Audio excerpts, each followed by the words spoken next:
we're talking about why the why is important. I think we're really starting to boil down to the reason why we ask these questions, right? I was looking at the poll. Um, Mindy, are you still with us?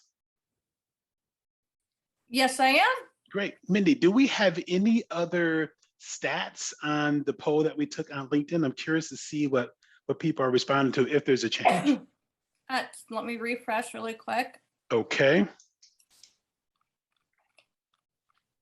We had 17% for because you were curious, Okay.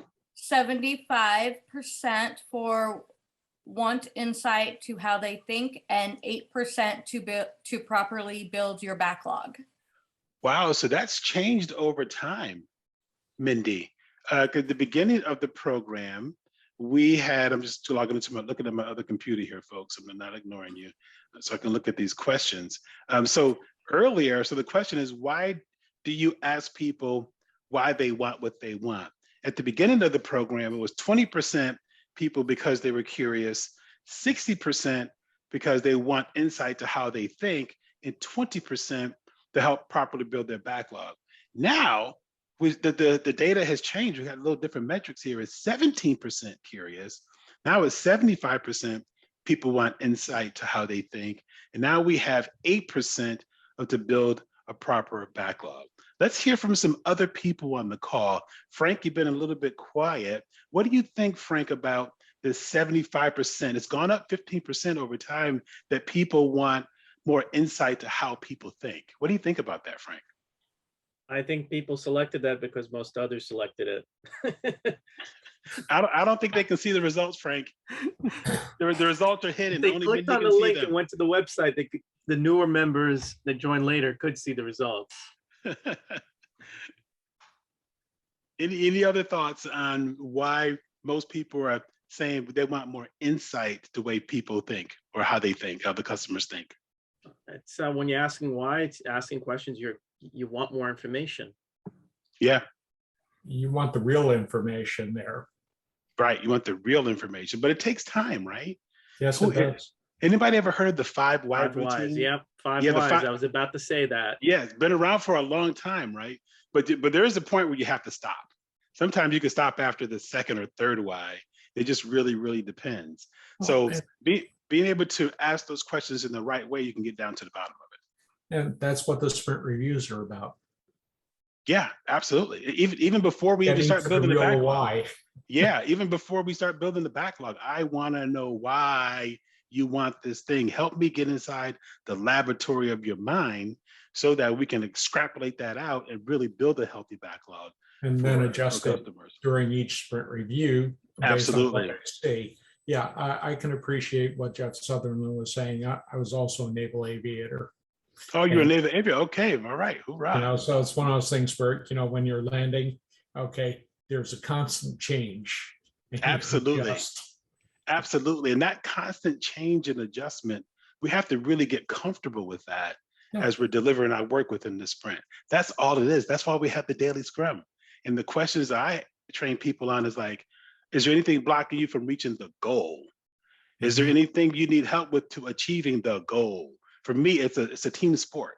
It's about the goal, just not haphazardly just working on pulling in stuff from the backlog because it's something easy to do.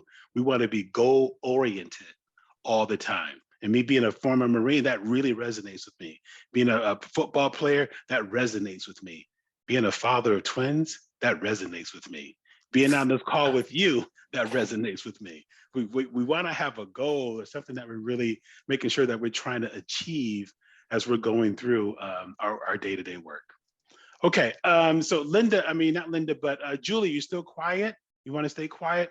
Linda, what about T? T, are you with us? TE, can you hear us? You want to open up your mic?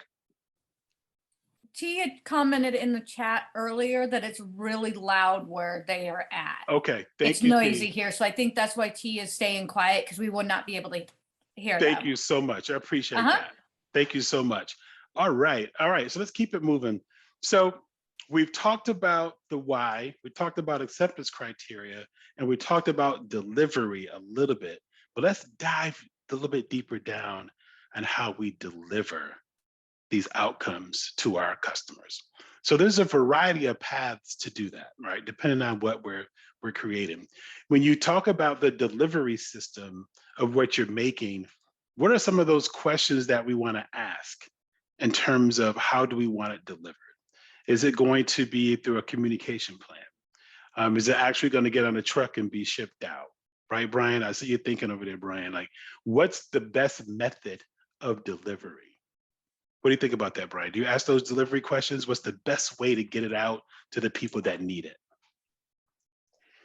That's always a factor, yes, of how you're going to be able, and how the team's going to be able to fulfill it. Because once you got what the need is, then the solution is, based on that why, is okay, well, then how are we going to get it to them to appease the customers?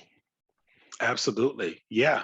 And that delivery mechanism is really important, but there's something that even comes before the delivery, and that's the release plan, right? So what is the plan to release these accumulative increments to the customer? What's the release plan to get that thing out of the door into the hands of the people that it needs? We talked about mapping. We talked about story mapping. We talked about customer journey mapping. And when you map out what you're going to do, that delivery piece, that release piece is in there, right? And as we look at that delivery piece, if we look at the mapping, we want to pull that down into our sprints. And sometimes the sprint goal is to actually, okay, we have to release this thing, but it really has to go through our definition of done first, right? Through our quality check. But here's the thing, we're not saving the testing to the end, are we?